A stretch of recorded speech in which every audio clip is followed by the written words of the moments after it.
మనం యాత్రలు ఎందుకు చేయాలో తెలుసా? ఎన్ని యాత్రలైనా చేయొచ్చు, అన్ని యాత్రలు 60-65 ఏళ్లకి ముగించేయాలి. పైగా ఈయన పెద్ద మనిషి మామూలుగా ఉన్నాడు.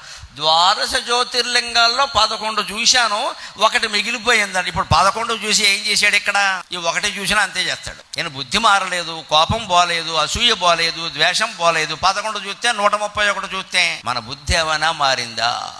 ఒక మాత్ర వేసుకుంటే శరీరంలో మార్పు వస్తుంది కదా అండి, దయచేసి ఆలోచించండి. అనారోగ్యంతో ఉంటే ఒక్క మాత్ర వేసుకోగానే శరీరంలో మార్పు వస్తుంది కదా.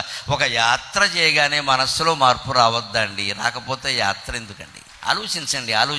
ఊరికే బస్సులు వేసుకుని రైళ్ళు వేసుకుని వెళ్ళిపోవడం కాదు ఇక్కడ. అంచేది భూమండలం అంతా తిరగాలి. ఎన్ని కోట్ల తీర్థాలు తిరిగినా పర్వాలేదు. ఏం నేర్చుకున్నాం? ప్రతి యాత్రలో ఒక తీర్థమో క్షేత్రమో ఉంటుంది. అక్కడ ఒక దేవుడు ఉంటాడు, అక్కడ ఒక స్థల పురాణం ఉంటుంది. మీరు వినండి.